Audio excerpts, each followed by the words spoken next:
काय घडलं असं? काय घडलं? तैसा हृदयामध्ये मी रामो असता सर्व सुखाचा रामो का भ्रांता शिकामो विषयावरी. आणि त्या अवतरणाचं लक्षण तुकोबारायांच्या भाषेमध्ये कंठी प्रेम दाटे नैनी नीर लोटे आणि हृदय प्रगटे असा दाखवला. कसा दाखवला? छाती फाडून असा दाखवला. म्हणजे त्याच्या लक्षणात प्रमाणाभ्यास सिद्धी, लक्षणावरून प्रमाणाची सिद्धता तयार होते.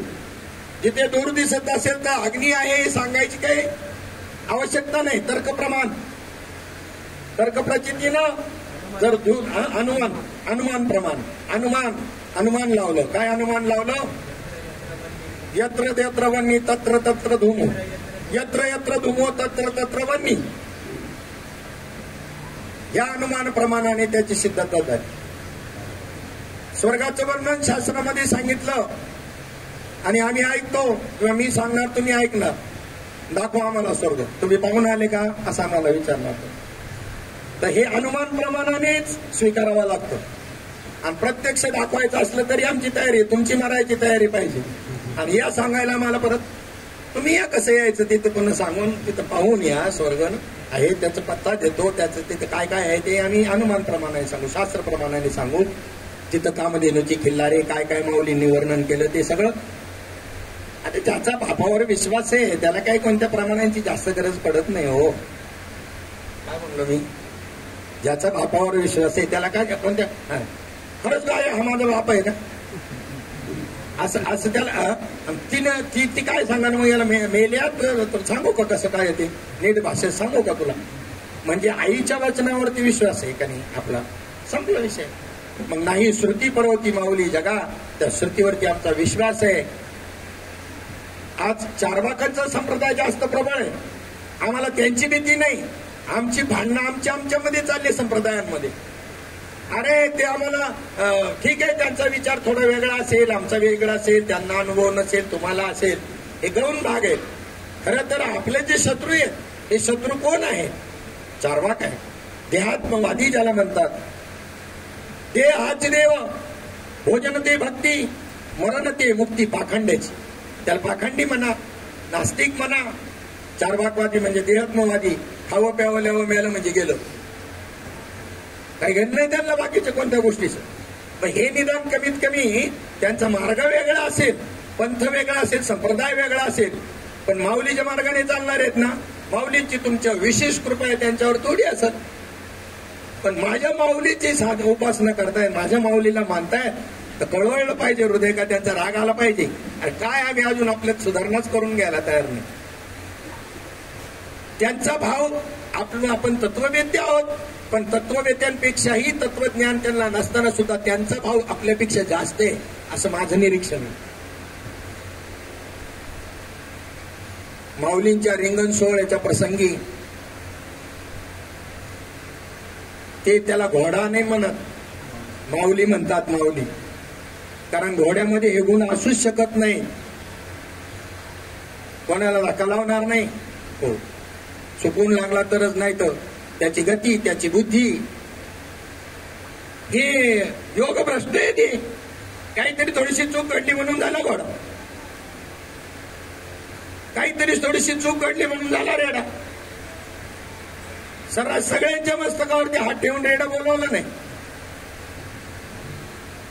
आणि बोलवलं नाही असं बी नाही. सांगायचं तर तेच आहे. निमित्त या रेड्याचं सांगितलं, त्याच्या मस्तकावर हात ठेवून तो रेडा बोलवला. परंतु त्याचा खरा मतीचा अर्थ हाच आहे की ज्यांच्या मस्तकावर त्यांचा हात पडला, कोणता? ज्ञानेश्वरांचा. सर्वाभूती सुख रूप ज्ञानोबा माझा, हे माऊली ज्ञानोबरायांचं यथार्थ स्वरूप आहे. नाथ महाराजांनी आम्हाला उलगडून सांगितलं, साधकांचा मायबाप दरुशने हरिताप, सर्वाभूती सुखरूप ज्ञानोबा माझा. सर्वाभूती सुखरूप असणारं तत्व कोणतं आहे? आत्मतत्व. आणि आत्माच ब्रह्म आहे, हा वेदाचा अबाधित सिद्धांत आहे. आणि हे झालं परोक्ष ज्ञान. आणि आत्मा ब्रह्म आहे, आणि तो आत्मा ब्रह्म मी आहे असं नुसतं म्हणणं नाही, तर हे लक्षण आपल्या अंगी त्या ठिकाणी कंठी प्रेमदाटे या पद्धतीनं किंवा त्याचं प्रगटीकरण साक्षात्कार म्हणजे साक्षात तुमचा संपूर्ण आकारच ते तत्व बनून जाणे याला साक्षात्कार म्हणतात. साक्षात्कार म्हणजे काय? तुमच्या पुढे येऊन उभं राहणं हाही साक्षात्कार शास्त्राला मान्य नाही. श्रीमद भागवत शास्त्र सांगतं मूर्तीचं दर्शन, मूर्तीमध्ये देवाचं दर्शन हा कनिष्ठ भाव, स्वप्नामध्ये देवाचं दर्शन हा मध्यम भाव आणि सर्व यज्ञ जीवमात्रामध्ये परमात्म्याचं दर्शन हा उत्कृष्ट भाव. आणि साधना सुद्धा तुमच्या आपल्या अधिकारानुसार सांगताना श्रीमद भागवतातला श्लोक आला, उत्तमा सहजावस्था, मध्यमा ध्यानधारणा, पूजा अधमाश्च, तीर्थाटन अधमाधमा. कोणी सुधारणा करून घ्यायची? सांगा ना, कोणी सुधारणा करून घ्यायची? ऐकल्यावर कळलं पाहिजे, सुधारणा करून घेतली पाहिजे. काय श्लोकाचा अर्थ? उत्तम पुरुष याला म्हणतात, महात्मा जो म्हणतात उत्तम सहज अवस्था. सहज अवस्था म्हणजे कशी सहज अवस्था? विष्णुमय जग वैष्णवांचा धर्म ह्या भाव त्यांच्यामध्ये सहजतेने त्याने वृत्तीमध्ये आला. सहज नाही आला, सहजचे बी पुन्हा चिंतन पहा. कारण तो असं बोलला, त्याला ते 2 दिवस जेवले नाही. आम्ही पण सहज बोललो, आपला माझा काय उद्देश नव्हता. असं सहज आहे का सहज बोलणे? तो उपदेश मधला असं सहज आहे का संतांचं? हे सायासातून आलेलं सहज आहे. पडिले वळण इंद्रिया सकळ, असं याच्यातून आलेलं सहज आहे. काय तो व्यवसाय करताना तो त्यांना ते सहजतेनं करता येतं. म्हणजे वळण पडलंय म्हणून सहजतेनं करता येते. कोणतीही गोष्ट जे जे त्याचं ज्याला जे जे, आणि ते योगाच्या व्याख्येमध्ये तेच बसलंय. योग हा कर्मसु कौशल्यम. योगाची व्याख्या पाहता, जे जे कर्म ज्यांच्या ज्यांच्या वाट्याला आलं ते कुशलपूर्वक करत असतील तर त्याला तो योग साधला. योग हा कर्मसु कौशल्य. मग उत्तम सहजावस्था म्हटलेले. सहज अवस्था म्हणजे सर्व ब्रह्मरूप पाहतो. तो पाहतो म्हणण्यापेक्षा आहे हे स्वीकारलं पाहिजे. पाहणं न पाहण्याच्या पलीकडे येतो, पाहणं न पाहण्याच्या पलीकडे. मग असिपदाचं विवरण तेच आहे. असिपद, तुम्ही कोण काय झालं, तुमचं काय घेणं पडलं, तो असा आहे. तुम्ही तसं व्हायचं का नाही बघा, आणि काय करायचं ते तुम्ही बघा. नाही झालं त्याला काय फरक पडत नाही. तो जसाच्या तसाच. सूर्यनारायण जसाच्या तसाच. तो म्हणला तुमचा सोहळा झाला, मला कल्पनाच नाही, मला काय सत्कार करता तुम्ही? माझ्या सत्काराचं प्रयोजन केलंच कसं काय? मला खबर बी नाही तुमचा सोहळा झाले त्याची. थोडासा अंधार आला होता, ढग आले होते, आणि त्या अंधाराचा फायदा घेऊन दरोडा टाकला दरोडेखोरांनी. त्यांनी सूर्यनारायणाचा सत्कार ठेवला होता. म्हणले बरे झालं अंधारलं म्हणून आमची चोरी सक्सेस झाली, म्हणून तुमचा सत्कार करा. ते म्हणलं मला हे नाही ते नाही, त्या सज्जनाने ठेवलेला सत्कारही मला माहित नाही, आणि यांनी तुम्ही ठेवलेला चोरांना तुम्ही ठेवलेला माझा सत्कार नाही, तोही मला नाही माहिती.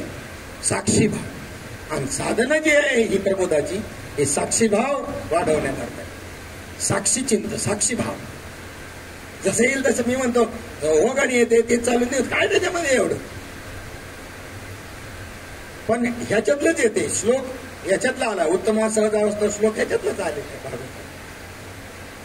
काय म्हटलं मी? साक्षीभाव. साक्षीभाव जोपासायचा तुम्हाला, आणि साक्षीभाव सर्व काळ जोपासता येतो. तुमचं जे चिंतन आहे हे चिंतन एक दिवशी राहू नये म्हणून प्रबोध दिला ना. प्रबोधाचं काय करायचं? तुम्ही ब्रह्मस्थिती अनुभवली. अष्टसात्विक भावामधली स्थिती ही ब्रह्मस्थिती आहे. या 3 अस्तित्व संशयाचं काही कारणच नाही. ब्रह्मस्थितीच आहे. परंतु एकदेशी आहे. हीच नामदेवरायांच्या चरित्रामधून तुम्हाला जाणीव करून देताना एकदेशीपणाची ही चरित्र हाच भाग जाणीव करून देते. काय?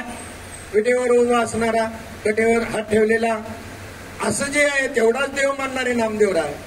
ताटाचे तो कीर्तनात नाचतो तेवढाच देव मानणारे नामदेवराय. अधिकार आत्मानुभूती प्राप्त झाली म्हणजे ती एकदेशी झाली. व्यापक भाव नव्हता.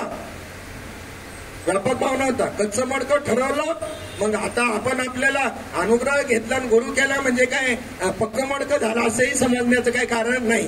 नामदेवरायावरून मी म्हणतो, माझ्याबद्दल बोलतोय, तुमच्याबद्दल तुम्ही ब्रह्मचा, तुमच्याबद्दल काय बोलायचं? ब्रह्माला काय शिकवायचं आणि ब्रह्माला काय सांगायचं? ब्रह्माला निमित्त करायचं आणि माझं मी सोडून घ्यायचं. आणि आम्ही निघालो जगाचा उद्धार करायला. हा भाव माझ्यात तयार झाला तर माझं काय होईल? करायचं नाही करायचं असं बी नाही. जबाबदारी दिली त्यांचा निरोप सांगायचं काम करायचं ते. परंतु त्या ठिकाणी कृष्णाने ज्या लीला केल्या, या कृष्ण भगवंताने लीला करत असताना जे जे काही आपल्या ऐश्वर्य योग दाखवले यशोदेसारख्यांना, गोपाळांना, पुन्हा त्याच्यावर आवरण तयार करायचं. काही झालंच नाही. काही झालं त्यांचा भाव तो त्या ठिकाणी लगेच भावून टाकायचा. का भावून टाकायचं? म्हटलं मी माझ्या आनंदाकरता इथे आलोय वैकुंठ सोडून. हे ऐश्वर्य दाखवायला नाही आलो. मला यांच्यामध्ये आनंद मिळवायचा आहे. मला यांच्यामध्ये कृष्ण शोधायचा आहे. माझ्यातला तुम्हाला माहितीच आहे मी कृष्ण आहे. मला काही त्याचा विसर नाहीये. कृष्ण तत्वार्थाने, व्यक्ती अर्थाने, देहाचं नाव या अर्थाने नाही. आणि तेच आमचं परमाराध्य दैवत आहे.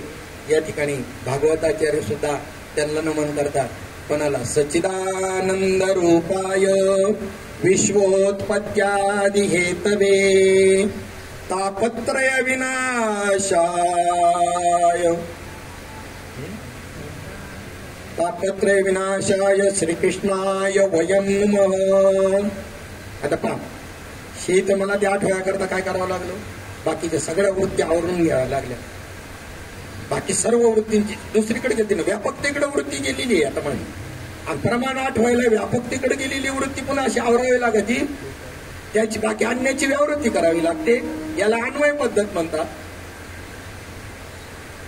व्यतिरिक आणि अन्वय पद्धत जी आहे, अनुभव परमात्मा स्वरूपाचा प्राप्त होण्याकरता कोणती युक्ती करावी लागेल?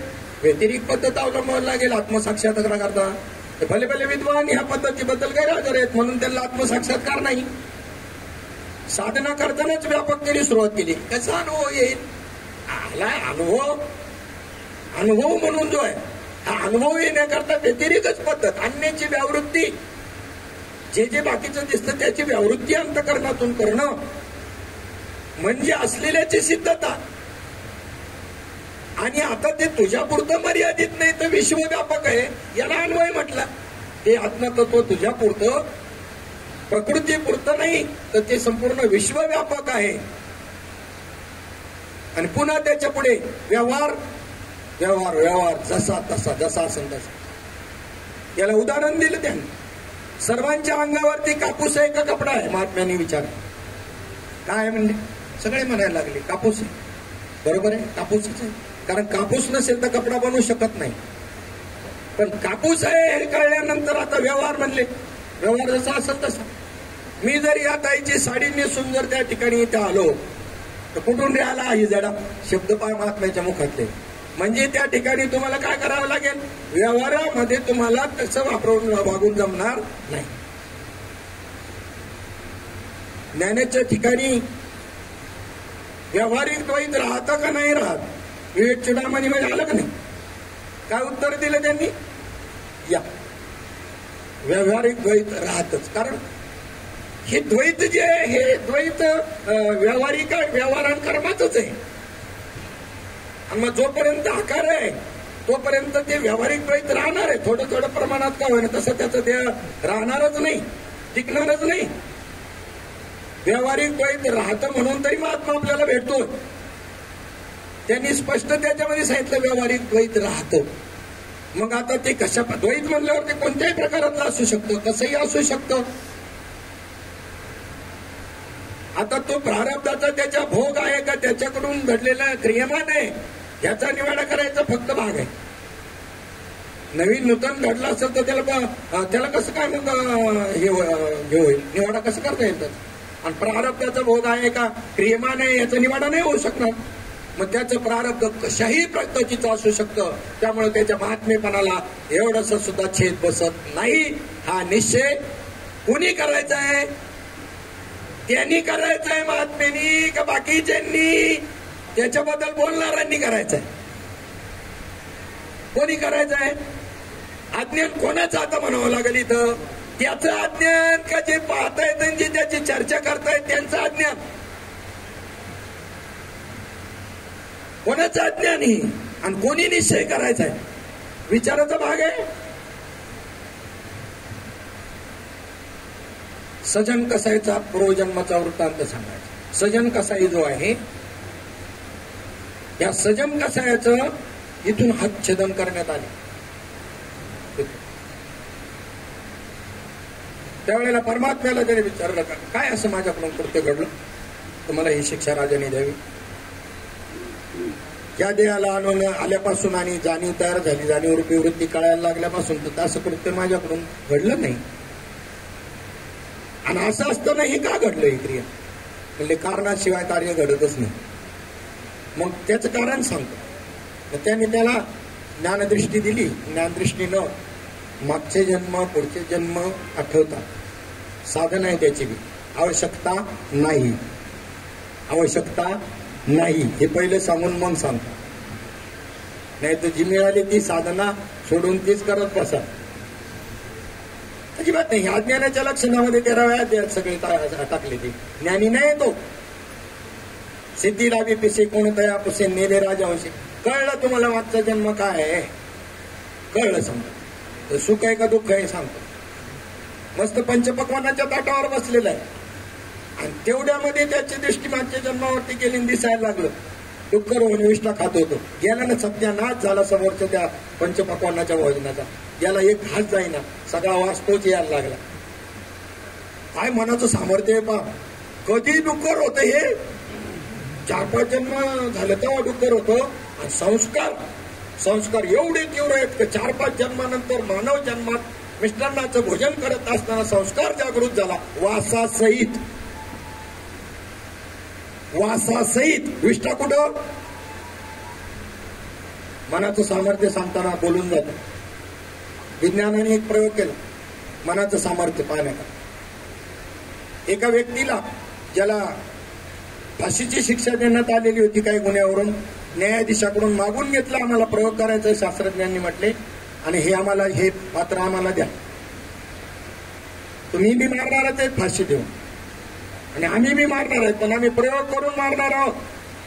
तर मग उंदरावर प्रयोग करून संशोधन करण्यापेक्षा माणसावरच प्रयोग करतो. लिखी अथॉरिटी घेतली, मारलं गेलं नाही तर आम्हाला दोषी धरा, पण तुम्ही फाशी देऊन मारणार आहेत तर आम्ही प्रयोग करून मारणार आहोत. एका रूम मध्ये त्याला खुर्चीवरती बांधून ठेवलं. ज्या व्यक्तीला ज्याच्यावर प्रयोग करायचा त्याच्यासमोर एक पांढरा शुभ्र घोडा आणला, एक विषारी नाग त्या ठिकाणी आणला आणि त्याच्या नजरेसमोर, त्याला बांधून ठेवलेलं आहे खुर्चीला, त्याच्या नजरेसमोर एक प्रयोग केला की त्या नागाचा दंश त्या घोड्याला करण्यात आला. लगेच त्याच्यावर परिणाम झाला. ते विष त्या घोड्यामध्ये सहज लगेच असं पसरलं. 2 मिनिटाच्या आत घोडा तडफडून मेला. एवढा विषारी सर्प होता. आणि आता त्या ठिकाणी त्याला त्याच्या डोळ्यावरती पट्टी बांधली आणि त्याला सांगितलं, तोच साप आता तुला चावणार आहे. आणि प्रत्यक्षात त्याला सर्पदंश न करता फक्त सुई टोचली. 2 मिनिटांमध्ये तोही तडफडून मेला.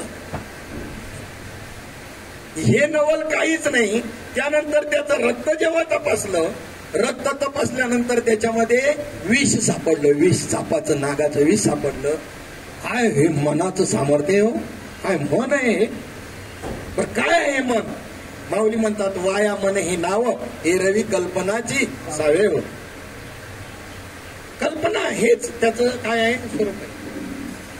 अंतःकरणा हे सत्वगुणापासून बनलेलं आहे आणि त्याच्यातल्या ह्या ज्या 4 वृत्ती आहे म्हणून त्याला अंतःकरण चतुष्टय जे म्हणलं, मन, बुद्धी, चित्त आणि अहंकार. जी वृत्ती कल्पना करते, किती कल्पना करते. नाथबाबा म्हणले, 1 तासामध्ये कोटी वेळा सृष्टी होती जाती जी कितोची एक. 1 तासातलं मी पॅरामीटर घेऊन 1 तासातल्या कल्पना मोजल्या तर किती मिळाले मला. काय इकडं तिकडं कमी जास्त थोडेसे झाले असतील, पण बहुतांशी म्हणले 1 तासात 1 कोटी कल्पना वृत्तीमध्ये तयार झाल्या आणि मावळल्या. हे जन्ममरण चुकवा पहिलं, मग बाकीचं गंच चुकवायचं ते बघा नंतर तुमचं. आणि हे ज्याचं चुकलं त्याचं त्या देहाचं जन्ममरण चुकलं नाही तर चुकूच शकत नाही. जा काही झालं असेल तरी पुन्हा जर देह तादात्म्यावरच जर राहत असेल, देहासक्ती. आणि देहासक्ती, देहाचे धर्म देहाच्या ठिकाणी राहणार आहे. जीवनमुक्त त्याचं अंतःकरण बाधित स्वरूपामध्ये असतं. उपाधी अंतःकरण विशिष्ट एक शब्द आला आणि अंतःकरण उपहित हा शब्द एक आला शास्त्रामध्ये. मुक्त चिंतनच होणार आहे आता आपलं हे. परंतु प्रत्येक ठिकाणी ते तुम्हाला आपल्याला उपयुक्त ठरणार आहे.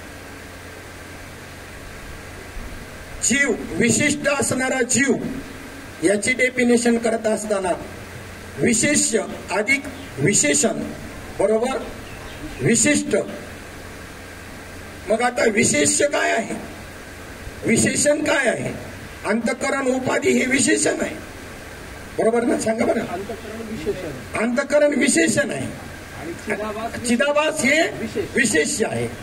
आता ते मी आधी विशेष्य आधी घेतलं म्हणून ते हे झालं तर हरकत नाही. तर मला काय आता म्हणजे भीती नाही. बऱ्याच माणसांना श्रेष्ठ वरिष्ठ समोर बसल्यानंतर भीती वाटते, काय बोलून काय नाही बोलू, काय बोलून काय नाही बोलू. माझं उलट असायचं की महात्मे आजही बी महात्मे समोर असल्यानंतर मला उपयोग होतो, त्याचा फायदा होतो. आता मला तुम्ही सांगायला म्हणल्यानंतर मला काही दडपणच नाही ना. किती सहज बसलोय मी, आकडून बसलोय का असं प्रवचन चाललंय असं वाटतंय का तुम्हाला? आणि ते कोण सांगितलं त्याला प्रवचन आकडून बसायचं आणि प्रवचन करायचं? ते मोकळं बसायचं ना, की सहज बसायचं, सहज बोलायचं, सहज ऐकायचं. पण हे सहज मध्ये नका नाही. मी आपलं सहज ऐकलं मग त्यामुळे मला सांगता येत नाही. अरे सहज, मग तोही विषय मग अशीच झाला.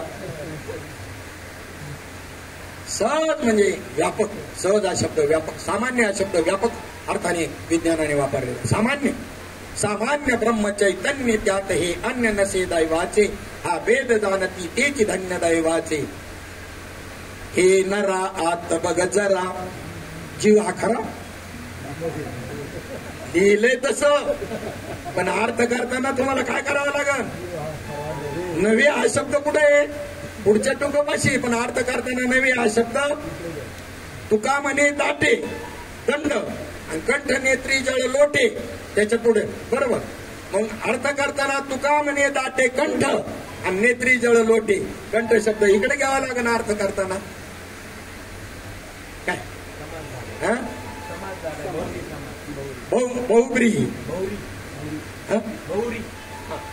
ठीक आहे. म्हणजे आता एवढं तरी कळत मला याला बहुरी समाज म्हणतात. दुसऱ्या वेळेने काय येतो आपण पाहण्याचा प्रयत्न करू कसा असतो तो. ठीक आहे. तर तसं तर मूळ ज्ञानाकडे जाताना शब्द ब्रह्माचं मूळ ज्ञान करून घेत असताना व्याकरण हा विशेष भाग आहे, तो समजून घ्यावा लागतो. संगीतामध्ये सुद्धा बेसिक पासून सुरुवात करावी लागते. आता मी देवाला म्हटलं त्या दिवशी, मला देव भेटल्यानंतर म्हणलं आता ह्या जन्मात काही बेसिक झालं नाही माझं, पुढच्या जन्मात पहिलं मला हे सगळं बेसिक शिकव आणि त्याच्यानंतरच माझ्याकडून सेवा करून. आता त्यांनी सांगितली जसं आहे तसं मी करतो, त्यांनी सांगितलंय तसं आहे तसं करतो. पुढच्या जन्मामध्ये मला अनिकेत सारखं करा असं देवाला. त्याचा खूप मोठा आनंद आहे. असो चला, काय विषय चालला होता आपला? बरेच विषय आले, जे बरेच विषय आलेले. या हा करावं लागतं. आता पहा, अन्वय करायचा असेल तर आता मग आता विशेष्य जे आहे ते चिदाभास आहे आणि विशेषण जे आहे ते अंतःकरण आहे आणि त्यात पुन्हा पडलेलं त्या चिदाभासाचं प्रतिबिंब. मग आता तो झाला विशिष्ट, काय झाला? जीव ही झाली. आता अंतःकरणाला जर त्या ठिकाणी विशिष्ट स्वरूप दिलं म्हणजे अंतःकरण विशिष्ट वृत्तीमध्ये अंतःकरणात भावपदार्थ अंतःकरणाला जास्त दिलं आणि त्याच्यामुळे ते अंतःकरण विशिष्ट. जीवांचं जे अंतःकरण आहे, जीवांची जी वृत्ती आहे ती अंतःकरण विशिष्ट आहे. आणि अंतःकरणाला ज्याने उपाधी मानलं, उपाधी कल्पित आहे का वास्तव आहे? उपाधी कल्पित आहे. जेवढ्या उपाधी आहेत त्या काय आहेत? त्या एकदेशी आहेत आणि कल्पित आहेत. आणि त्या ठिकाणी त्या उपाधीचा ज्यांनी निराश केलेला आहे, त्याचं बाधीकरण केलेलं आहे, त्यांनी उपाधी नावाला आहे, त्याच्याशी तादात्म्य नाही, त्याला अंतःकरण उपहित चैतन्य म्हणतात. ते अंतःकरण विशिष्ट चैतन्य. आणि हे अंतःकरण उपहित चैतन्य, साधूचं अंतःकरण उपहित चैतन्य आहे. अंतःकरण उपहित आहे साधू आणि जीव अंतःकरण विशिष्ट आहे. मग उपाधी काढून टाकायची आहे का दुसरं काय करायचं? प्राप्ती काय करायची? घटाकाश, मठाकाश आणि महदाकाश हे तीन आहेत का वेगवेगळे? उपाधी आली उपाधी असताना सुद्धा भिन्न आहेत, एक आहेत. उपाधी नसताना तिथं गोष्ट सोडा हो. किती सोपं उदाहरण महात्म्याने सांगावं श्रीपाद बाबांनी. कुमाराने घट बनवत असताना माती, पाणी, लीद, अग्नी अनेक संस्कार करून तो घट बनवला. तुम्ही घट म्हणता कशाला? त्या आकाराला घट म्हणता. त्या माती जे तुमचं ते खापर आहे ना, त्या खापराला घट म्हणता. पण त्या कुंभाराने त्याच्यामध्ये ज्यात तुम्ही पाणी साठवता, जी पोकळी पाणी साठवायला वापरता, ती पोकळी किंवा आकाश कुठून आणून त्यामध्ये घातलं का? आतली पोकळी पाणी कुठे साठवता? आतल्या पोकळीमध्ये. त्याला मोडकं जर माठ जर म्हणलं, घट जर म्हणलं, तर खापर फुटलं तरी रडणार नाही तुम्ही. रडारड कोणत्या करता चालली? बाकी त्याला कळलं नाही त्याने रडू द्या. तुम्हाला कोणला दाखवायचे? साधकाने का रडावं? अरे उपाधी मुक्त झाल्यावर साधकाला आनंद. मी मेल्यावर तुम्ही काय कराल असा प्रश्न मी तुम्हाला विचार. मी मेल्यावर तुम्ही काय कराल? बोला. पाठीमागे मध्ये बोला. नाही ते तर झालं, परंतु मी अलीकडच्या येतेतलं बोलतोय जरा. तो परिपूर्ण सर्वोच्च भाव झाला. पण आता अलीकडचा घेऊन मग तो घेऊ. मी मेल्यावर तुम्ही काय कराल? चिनबिन झाले तुम्ही. मी मेल्यावर आनंद साजरा करायला पाहिजे तुम्ही. तुम्ही उपाधीकडे पाहून समजले. तुमच्या मधला जर मी मेला, ती विचारतोय मी मेल्यावर म्हणजे मी तुम्हाला या देहाला गृहीत धरलं नाही, तुमच्या देहाला गृहीत नाही धरलं. देहाशी संबंध न धरता मी प्रश्न विचारलाय तुम्हाला. मी मेल्यावर तुम्ही काय कराल? त्याचं उत्तर आहे, मी मेल्यावर प्रत्येक जण आनंद उत्सवच साजरा करतो. आणि ज्याचा त्याचा मी मेल्यावर. तुमच्यात जो मी अहंकार रूपाने आहे ना, मी त्याच्याबद्दल बोलतोय, माझ्या मी बद्दल बोलत नाही. त्यातला बी मीचा विनियोग काढला पाहिजे, नाही तर बरं का, नाही तर गडबड होईल. आता तुम्ही जसं म्हणलं तुमचं, आपण आता हे पुढे नेऊ थोडस. तुम्ही आता काय बोलले? तुम्ही बोलता मी म्हणणारा नाही. आता त्याचं जर समजा तुमचं व्यतिरेक अन्वय जमली तर बरोबर. एरवी सर्वांच्या हृदय देशी मी आमुका आहे ऐसी, जे बुद्धीस पुरे आहारनिशी ते वस्तुगामी. हा मी कोणता? विशेषातला मी. स्फुरण आहे ते, ध्यानात ठेवा. मग तुम्हाला ब्रह्माचं सामान्यत्वाने ज्ञान व्हायला पाहिजे का विशेषत्वाने ज्ञान व्हायला पाहिजे? सामान्यत्वाने. सामान्य म्हणजे सामान्य नाही, जनरल नाही. सामान्य म्हणजे व्यापक. पहिले पारिभाषिक शब्द नीट समजून घ्यायला विचार चंद्रोदय वाचायला लागत. कन्फ्युज झालो मी. यांना सांगितलं विवेक चुडामणीवरती चिंतन करायचं, म्हणून विवेक चुडामणीचं वाचन झालं. माहिती तर पाहिजे, हिंट्स तर माहिती पाहिजे. बोलायचं म्हणल्यानंतर हिंट्स तर माहिती पाहिजे. म्हणून झालं होतं. 10-12 दिवसामध्ये काय काय वाचलं तुम्हाला सांगतो. म्हणजे इकडं ठरवलं विवेक चुडामणीवर चिंतन करायचं. छापले श्रीमद भागवतातला अध्यात्म. श्रीमद भागवतातलं अध्यात्म ज्याच्यामध्ये ज्याने लिहिले ते समोर आले. त्यावेळेला पुन्हा विषय चिंतन असं अंतकरणामध्ये आलं की संध्याकाळी आत्मबोध ग्रंथावर चिंतन आहे. तर मग त्याला संयुक्तिक ठरलं असं आपण चिंतन मांडायला पाहिजे. चलपेचल व्हायला लागली. विषय ठरवलाय विवेक चुडामणी. विवेक चुडामणी वाचून झाल्यानंतर मग पुन्हा विचार चंद्रोदय काढला. 2 दिवसामध्ये पूर्णपणे वाचून काढला. विचार चंद्रोदय घेऊ आपण असं ठरवलं. थोडस मग आत्मबोधाला संयुक्त ठरलं असं. आता हे आत्मबोधाला संयुक्त नाही का? भगवंत कशी परीक्षा पाहतो पहा. आणि त्याच्यानंतर तिथे मग विचार सागर घेऊया का? बाबा आता तर काय विचारायचंच सोय नाही. कराच लगेच. कामच काय? आम्हाला काम काय? लाज वाटली पाहिजे आम्हाला. ज्यांना काम नाही त्यांना, म्हणजे तो काम नाही म्हणत, विकारातला काम नाही म्हणत मी. म्हणजे कोणत्याही प्रकारची जबाबदारी नाही असे जे कोणी महाराज आहेत आमच्यासारखे, काही ड्युटी नाही, कोणती जबाबदारी नाही, कोणता व्यवसाय नाही, काय नाही.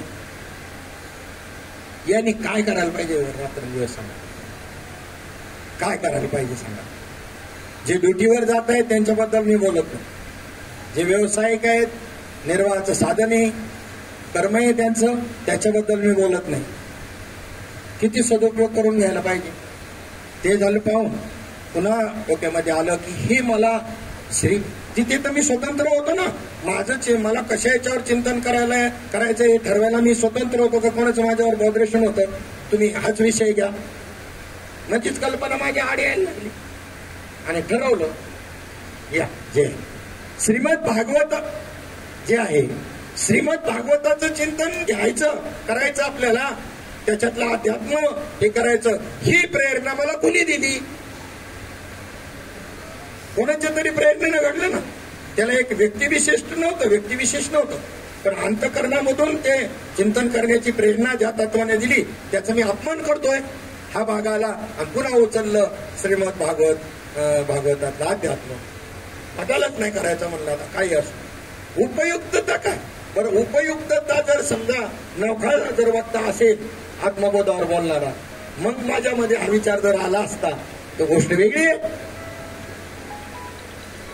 त्यांना पूरक ठरेल असं चिंतन वाढवायला हे माझं अज्ञानता कुणीकडे घेऊन चाललो तुम्हाला. चला आता आपण शिवाची व्याख्या पाहतो. एक आयता स्वयंपाक आहे आणि एक करावा लागणारा स्वयंपाक. एक आयता स्वयंपाक आहे आणि एक करावा लागणारा स्वयंपाक. आता ह्याच्यामधला आपल्याला कोणता प्राप्त झालेला आहे? आयता स्वयंपाक प्राप्त झाला.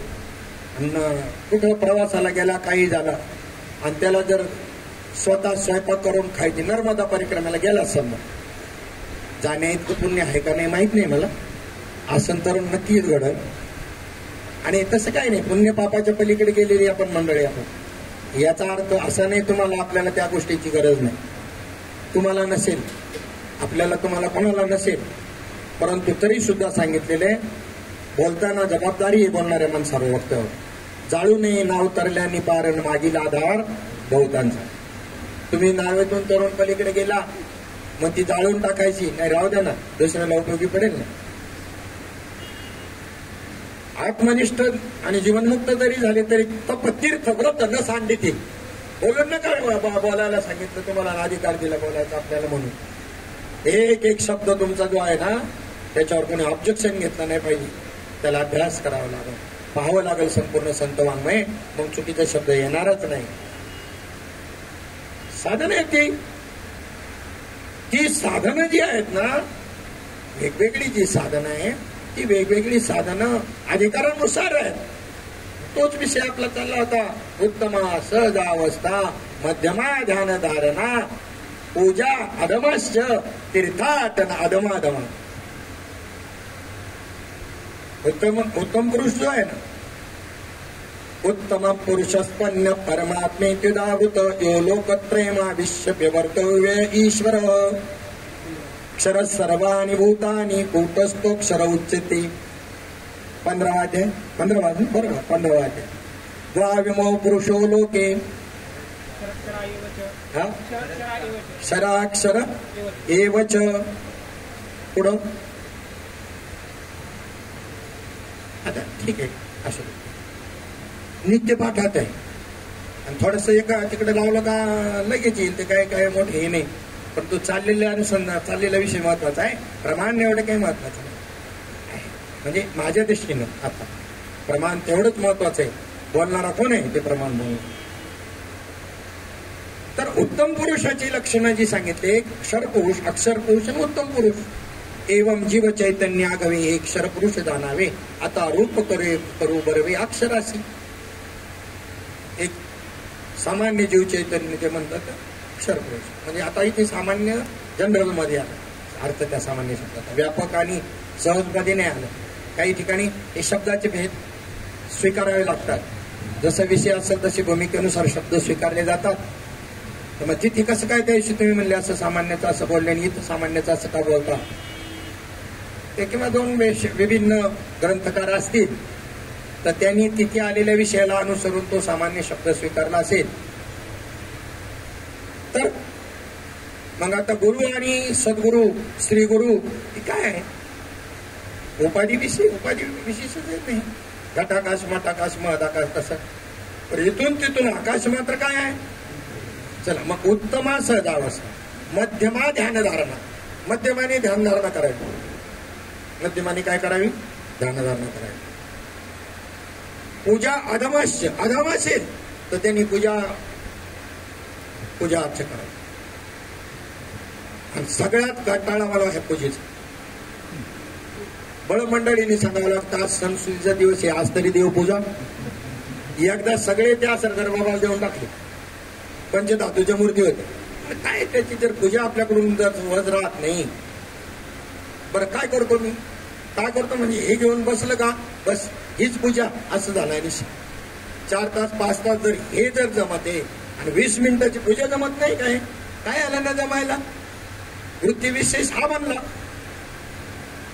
एक होता असंच कंटाळेल. आता मधून थोडंसं झटका मारावा लागतो, त्याला काही इलाज नसतो. त्याला पूजेचा लय कंटाळ. कधी मी घरामध्ये पूजा कधी केलीच नाही. कंटाळून त्यांनी घर सोडलं. बाप सारखा बोलायचा. आणि गेलं सासरवाडीला गेलं. पूजाचा कंटाळा म्हणून गेलं सासरवाडी. गेल्यानंतर त्यांनी बरं झालं जावई बापू तुम्ही आला. म्हणजे काय झालं? बरं झालं म्हणजे अहो आम्हाला सुताक आहे. आता आमच्या देवांना 10 दिवस पाणी नाही मिळायचं. तेवढे देवपूजा म्हणलं बरे का आता ज्याचा काटाळा त्याचाच वानावळा म्हणला. त्या काटाळ्याने मी सासरवाडीला आलो आणि तुम्ही देव पूजायला लावली मला. आता हा पूजाविधी जो आहे हा पूजाविधी मग काही सांगितलं की प्रतिमा पूजन हा कनिष्ठ भाव, स्वप्नात दर्शन हा मध्यम स्वरूपाचा भाव आहे, आणि सर्व जीवमात्रामध्ये प्राणीमात्रामध्ये ईश्वराचं तत्वाने दर्शन हा उत्तम भाव. उत्तमा सहजावस्था, मध्यमा ध्यानधारणा, पूजा अधमास्य. अधम असेल त्याला हे पटल होय. हे पटल काय? ज्या भूमिका ह्यांच्या आहे. जे सायासे स्तन्य सेवी ते पक्वान्य केवी जेवी, म्हणून बाळका जैसी निदावी धनुर्धरा. तशी ज्याच्याकडे निष्कर्मता प्राप्त झालेली नाही, कर्माची आसक्ती ज्यांची तुटलेली नाही, त्यांना साधन पूजा सांगावी लागेल. त्यांना साधन तीर्थाटनच सांगावं लागेल. पण उदार महात्मा भेटला, आपण कशातही नाही बसवणारे त्यांनी आपल्याला बसवलं ब्रह्मज्ञानाच्या पंक्तीला. हे त्यांचं वैशिष्ट्य आहे, त्यांचा विशेषपणा आहे, उदारपणा आहे, त्यांचा कृपाळूपणा आहे. आणि तरी सुद्धा शास्त्राकडे पहा. शास्त्र त्यांच्यापासूनच बनलेली आहेत. शास्त्र ते अभिन्न आहे. शास्त्र सांगितलं म्हणून ऐकलंय आम्ही. तुम्ही काय ऐकलं असेल त्यांचा अनुग्रह घेतला असेल मला नाही माहिती, पण आम्हाला आम्ही ऐकलंय त्याच्यावरून सांग. का हो तुम्ही अनुग्रह घेतला? म्हणले बायकोनी घेतला होता, ती म्हणली घ्या चांगला असते म्हणून घेतला. म्हणून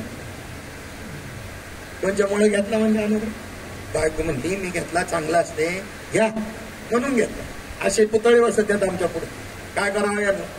मी तसा अनुग्रह घेतलेला नाही, तशातला नाही आम्ही. पण ठीक आहे, साधूने उदारपणाने तुमच्यावरती आपल्यावर कृपा केली, अनुभव आणून दिला. कसे असा अनुभव हा तुमचा जन्मसिद्ध हक्क आहे. तर तुम्ही ते स्वरूप पहिलेच आहात. थोडंसं आवरण दूर केलं तुमच्या चित्तवृत्तीवर, अनुभव आणून दिला. पण तो अनुभव एक देशी झाला, उपयुक्त आहे, निश्चय करायला उपयुक्त आहे. जे अनुभवी नाहीत त्यांना निश्चय करायला जड जाणार आहे. कशाच्या आधारे वाटचाल करणार आहेत ते, पण तुम्हाला अनुभवाच्या आधारे वाटचाल करता येणार आहे. पण अजून त्याच्या पुढे एका भूमिकेत तुम्हाला जायचंय, अशी पदावर जायचंय तुम्हाला.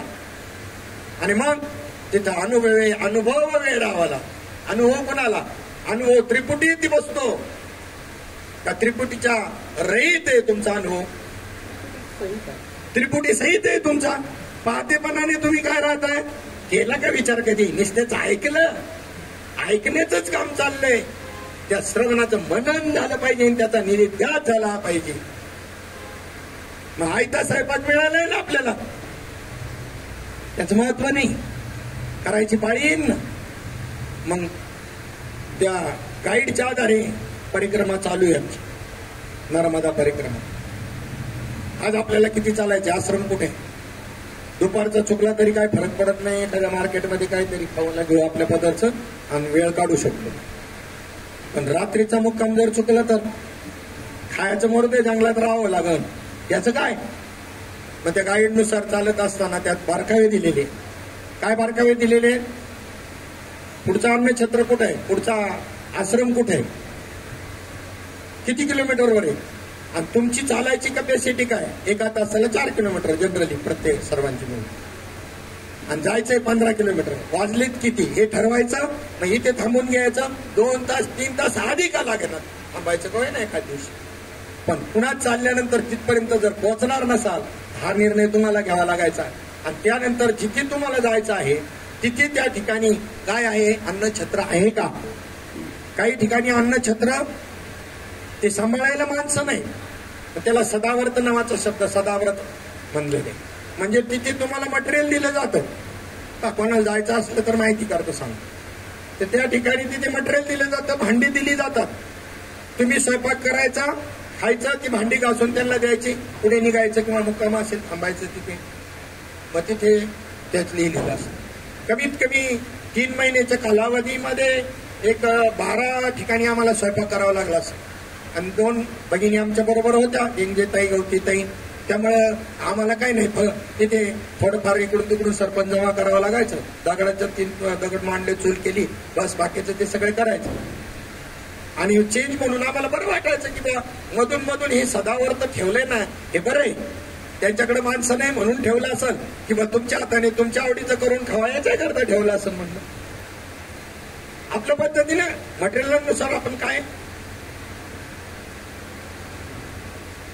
आणि आयता जो स्वयंपाक आपल्याला मिळाला, आणि आपल्याला स्वयंपाक करायची जर सदावर्तामध्ये पाळी आली, आणि आमच्या बरोबर आपल्या बरोबर कोणीच नसावा, उपाशीच मारायचं लाईने का, तिथं कोणी बापाने ठेवला का आपला आयता स्वयंपाक. आयता स्वयंपाकाने तयार केलेला स्वयंपाकामध्ये दोघांचा आता भेद थोडासा आपल्या समोर मांडतो. आयता स्वयंपाक कोणता आणि तयार करायचा स्वयंपाक कोणता, हा भेद मांडतो. मी साधना म्हणून सांगतोय, जेवण म्हणून नाही. तुम्ही साधना म्हणून ऐकायचंय, मी जेवण म्हणून सांगत असेल तरी. जेवणाचं काय तुम्हाला माझ्यापेक्षा चांगलं माहिती, बनवायचंय बी खायचंय बी. मी त्याच्याबद्दल बोलतोय का साधनेबद्दल बोलतोय, नामचिंतनाबद्दल माझी चिंतन चाललंय. ऐकताना नीट ऐका, ऐकताना अपरोक्षत्वाने ऐका. परोक्षत्वाने काय, बोलणाऱ्याने परोक्षपणाने बोलावं असं दंड काय. बोलणाऱ्याने अपरोक्षपणे नाही बोलायचं, परोक्षपणे बोलायचं. आणि ऐकणाऱ्या श्रोत्याने अपरोक्षत्वाने घ्यायचं, मग वेगळा आनंद आहे. मग शास्त्रामध्ये विचारसागरमध्ये कृतोपासक भक्त आणि अकृतोपासक भक्त हे 2 शब्द आले. तुम्ही कशात वाचता, तुमचं भांडवल तुम्हाला माहिती, तुमची खाती मला माहिती नाही, तुमचं काय किती त्याच्यामध्ये बॅलन्स आहे मला नाही माहिती, मला माझंच माहिती नाही, तुमचं काय पाहू.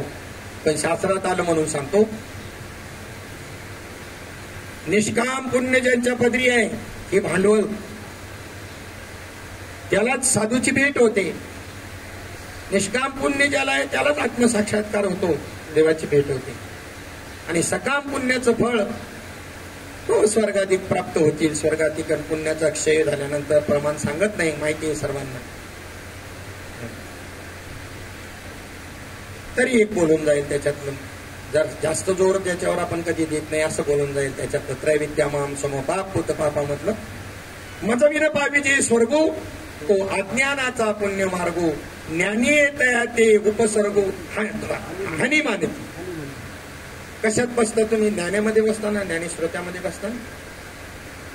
मग ज्ञानी श्रोत्यांनी काय सांभाळा, काय त्याच्यामधला काय भाव पाहायचा कोणता? मजवी न पाविजे स्वर्ग. मला बाजूला ठेवून जर स्वर्गाला जात असतील तो अज्ञानाचा पुण्यमार्ग, ज्ञानाचा नाही पुण्यमार्ग. अज्ञानाने म्हणावं त्याला पुण्य, अरे पाप आहे. नाही जास्ती भक्ती, पाप पुण्याची व्याख्या सांगितली हरिपाठ. नाही जास्ती भक्ती ते पतित अभक्त आणि हरिवीर हरिसीन भजत दैवत, त्यांना पापी म्हणून.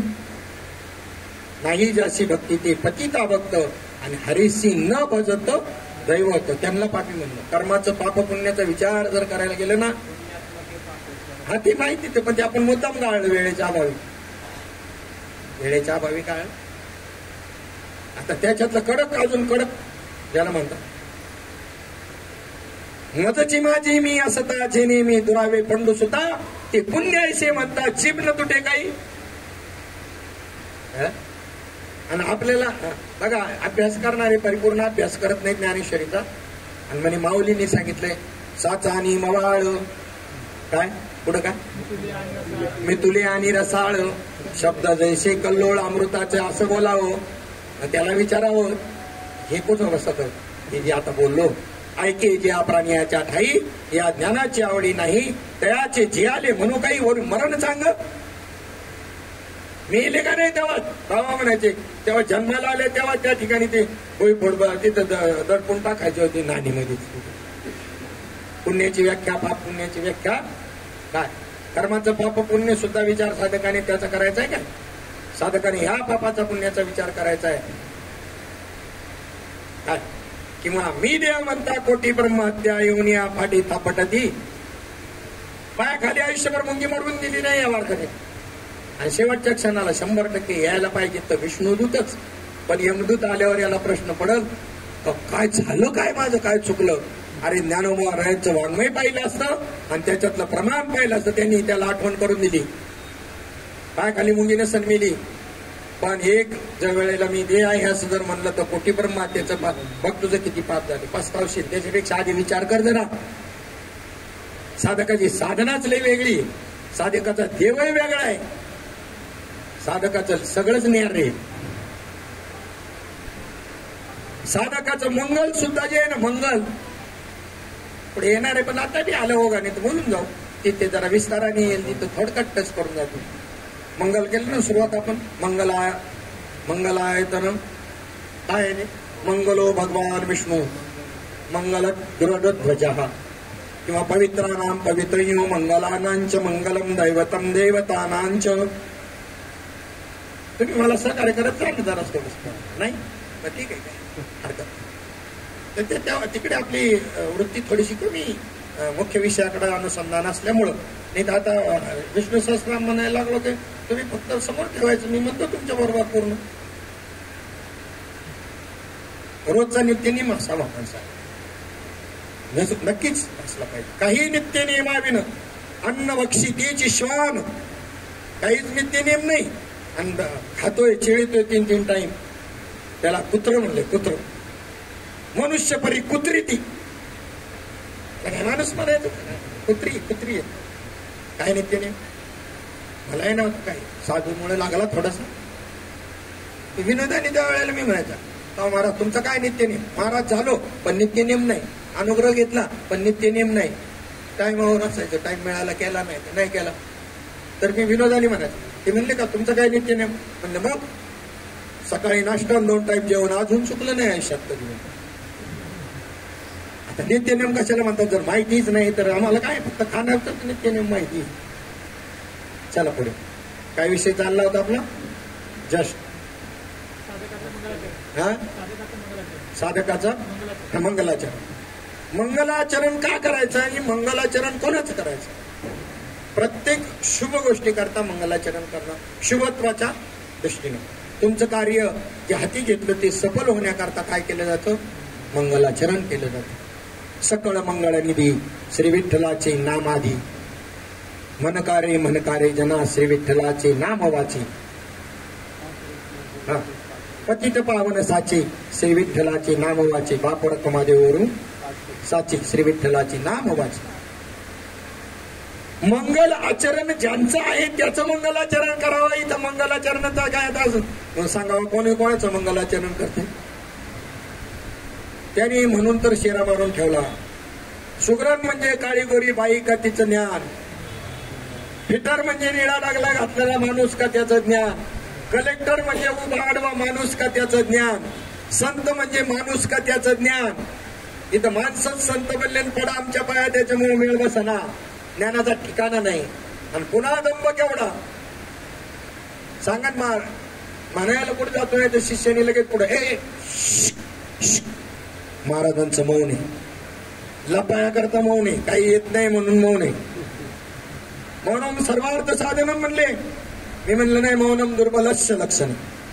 त्याला म्हणून तो म्हणलं मौन आमच्या गुरूंचं मौन आहे. आणि मौन देवाबद्दल मौन. आणि मौनाची व्याख्या काय? परमात्मा सोडून एक दुसरा विषय न बोलणं आणि परमात्म्याबद्दल संतांबद्दल किती बोललं तरी मौन मोडत नाही, माहिती असं हे खरं मौन आहे. प्रपंचाच्या विषयी नका वधू आम्हापासी, नका वधू आम्हापासी, नका वधू आम्हापासी. परमात्म्याला मात्र या काष्टमौन म्हणतात त्याला. ते काष्टमौन म्हणजे बोलायचंच नाही काय. आणि मनाचे व्यापार थांबले का? लिहून देतो. बोलण्याची नाही, हा बोलण्याची नाही का? आता देवावी न काही. वा, आता देवाशिवाय बोलणं नाही, त्याला मौन म्हण. त्याला मौन म्हण. मौन मोडतच नाही. बरं, जीवनमुक्ताची लक्षणं जर पाहिली, बोलोनी न झाला मौन, बोलोनी झाला मौन, न बोलोनी झाला मौन. लक्षणच कळत नाही. लक्षणा करता क्षेपक मध्ये हा अभंग आला, त्याच्या अर्थाचा दुसरा अभंग आपण कधी बी उच्चारावा. पण आता तुम्हाला पाठ नाही असल्यामुळे मी क्षेपक असला तरी उच्चारतो. एकांतवासी देव जोडे, का म्हणे आम्हा एकांताचा वास. मग एकांतवासी देव जोडे तर नदीमध्ये ते आपल्या बिळामध्ये काय उंदीर घुशी थोडे, ते तर पहिले मोक्षाला प्राप्त होतील. एकांतात देव जोडतो तर मग एकांताची डेफिनेशन, व्याख्या चुकली आपली. एकांताची गरज नाही असं नाही, एकांताची गरज आहे. एकांतावर कट नाही मारलेली, त्याने खंडन नाही केलं. एकांताची व्याख्या नीट समजून घ्या. एकच अंती उरण वृत्तीमध्ये, याचं नाव एकांत आहे. लोकांताने सुद्धा त्याचा एकांत बिघडत नाही. लोकात राहून सुद्धा एकांत साधता आला पाहिजे. गंगा स्नानी पुण्य जोडे, तर नदीमध्ये मग काय नदीमध्ये काय बेडूक मासे थोडे, ते तर पहिले उतरून जातील. भस्म लावल्याने जर पवित्रता येत असेल तर गाढवतच कायम भस्मामध्येच लोळत येत. म्हणून अंतरी ज्ञान झाले, मग बाह्य लाभेल स्वभावे, वरी ज्ञान कर्मे जोडे, ऐसे केयाथी. कर्माने मोक्ष मिळतच नाही, कर्माने ज्ञान मिळतच नाही, कर्माने परमात्मा मिळतच नाही. मग सांगितलं का 16,000 श्रुती कर्म परे, 80,000, 16,000 उपासना परे आणि 4,000 ज्ञान परे. कर्माने मोक्ष डायरेक्ट मिळत नाही, पण इनडायरेक्टली कसा मिळतो हे सांगतो. निष्कामपणे कर्म केलं म्हणून साधूची भेट झाली, हे प्रमाण तुम्हाला दर्शवतोय ना कर्माने मोक्ष मिळतो म्हणून. फक्त डायरेक्ट नाही, परंपरेने. निष्काम पुण्य, निष्कामता निज दृष्टी, अनंत पुण्य कोट्यानुकोटी, जरी का असेल गाठी तरी चातुडे भेटी हरिप्रियांची. तुम्हाला कशामुळे भेटले? बरं, काही जीवांचं नाही, पुण्यच नाही, त्यांना भेटलं, ते मिळाला, अनुभव आला. यांचं काय म्हणजे ते कृपेने भेटले त्यांच्या. जे तुकोबाराय म्हणतात, तुका म्हणे आम्ही झालो अग्निरूपण, लागून येते पाप पुण्यांगा, त्यांनी हे ध्यानात ठेवा. तुकोबारायांचं जे प्रमाण देऊन तुम्ही आम्हाला काही पाप पुण्याचं आता पुण्याची गरज नाही म्हणणाऱ्यांनी, असे म्हणणारे तुकोबाराय नाही पुण्य गाठींचे हे वेचुकवण्यासाठी. ते कमीत कमी या जागेवरच्यांनी तरी ध्यानात ठेवा की यांच्या उद्धाराकरता अधिकाऱ्याकडे पुण्यच पाहिजे, तरच तो त्यांचा उद्धार करू शकतो, शक्तिपात करू शकतो त्यांच्यामध्ये. ती शक्ती तर याच्यात पाहिजे ना पहिली संचयित झालेली, तर त्यांच्यात शक्तिपात करेल. याच्यातच शक्ती नाही तर त्यांच्यावर शक्तिपात करणार कसा?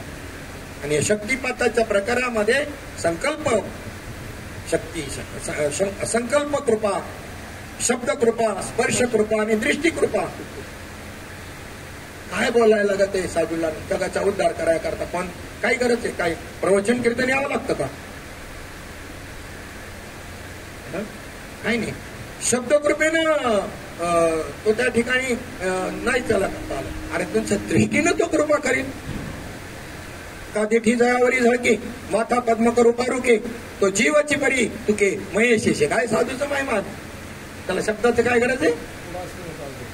पुढा स्नेह पादरे मागाय ती अक्षरे, शब्द पाठी अवतरे आदिकृपा. आदिकृपा शब्द तर नंतर त्याच्या मुखातून येतोय. आधी कृपा करतात ते तुमच्यावर दृष्टीनं, स्पर्शानं, आणि मग शब्द नंतर येतात.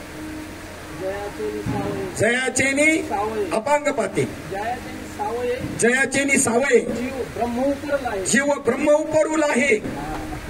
असं ज्याच्या कृपेनं जीव ब्रह्मस्थितीला प्राप्त होतं. म्हणजे पहिलं ब्रह्मच येतो, मग भ्रम काढायचा आहे, ब्रह्म नाही काढायचं.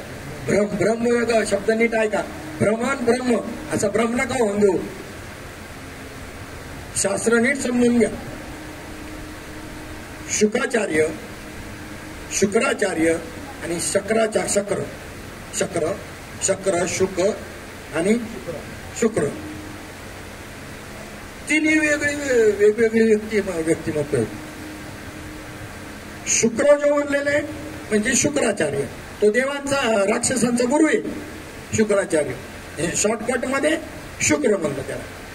शक्र हे इंद्राला म्हणलेले आणि शुक राजा परीक्षितीला भागवत सांगायला आला, त्याला शुक म्हणले, शुकाचार्य. आणि तिथं जर पेंटिंग मिस्टेक पाठभेद जर झाला तर बाबा चालेल का? पाठभेद आवटे बाबा, त्याशी आपला विषय पाठभेदाचा होता की नाही.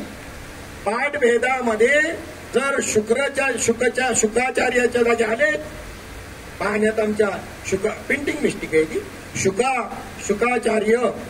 शुक्राचार्य राजा परीक्षितीला सांगतात. कोण म्हणतो? भागवताचार्य. बघा ना आता, दुसरं एवढंच नाही तर शृंग ऋषी येत नाही, हे दोन आहेत. एक रामायण काळातलं शृंग आहे आणि एक भागवत काळामधला हे व्यापार युगातला. आपण ज्या शृंगगडावर गेलो होतो तो विभांडक ऋषींचा मुलगा शृंगी. राजा दशरथानं पुत्र कामेष्टी यज्ञ करताना त्या विभांडक ऋषीच्या पुत्राला शृंगाला आणलं आणि त्याच्या हस्ते त्या ठिकाणी काय केला होता? पुत्र कामेष्टी यज्ञ केला होता. आणि इकडे भागवतामध्ये शमीक ऋषींचा पुत्र जो शृंगी आहे त्यांनी शाप दिला राजा परीक्षितीला की ज्याने कोणी हा मेलेला सर्प माझ्या पित्याच्या गळ्यामध्ये टाकला असेल ते त्यानंच बसलं, ते समाधीस्थ. तो 7 दिवसाच्या आत तक्षक नावाचा सर्प येऊन त्याला ध्वंस करील. तुम्हाला असं वाटायला नको श्रीमद भागवत विषय घेतला भागवत कसे येईन अजून.